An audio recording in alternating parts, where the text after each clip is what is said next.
I'm here right now in Soler Theater, and I'm with one of the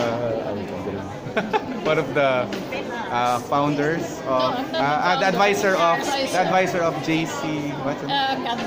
Kat G. Can you tell me the story about the first concert that the fans club organized in New York, right? Yes. And then this is the second one. Yes. In 2015, Kat G decided to have a concert for Kim and Sian, and we asked Liskin to be with them. And it was a labor of love. Everybody participated, we contributed money, effort, and it was very successful. And you come from different places in the US and Yes. different professions, right? Yeah, I'm from Las Vegas. I'm a neurologist.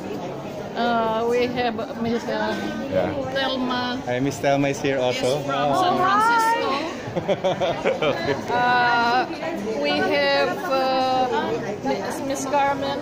Miss Carmen. Hi, this is Miss Carmen. Hi. Lalo na San ako. Jose, California. San Jose, California. Okay. Galing tayo sa US. just We have the Philippine group here. of fans. Yeah, VIP. from Iloilo. Iloilo. We have from Washington, D.C. This is the Lola of Sian.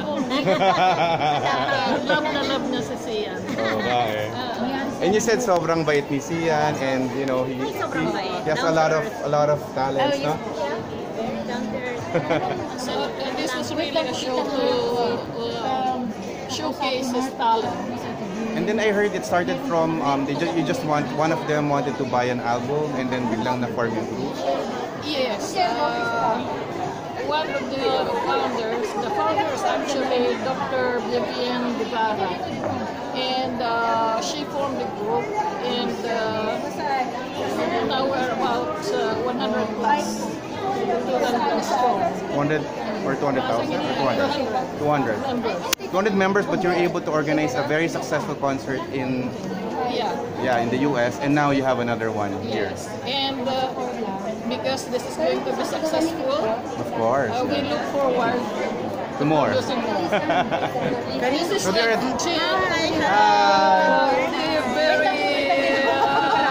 what's this? The spirit of the group.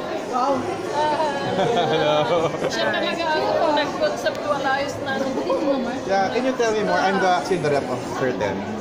Can you tell me more about the history of how your group started? Ay, quick lang. We started in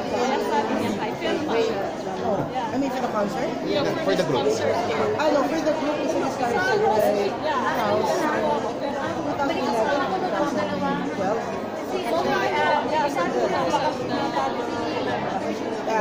because we were forming on the group.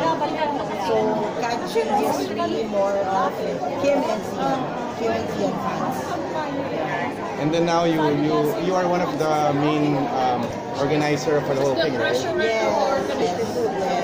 We had our first concert in New York back in 2015. Yeah, so this is our second. So congrats. Congrats to Zian and to Kim Chu and everyone else in the concert. Thank Alco, you. Direct Alco. Thank you.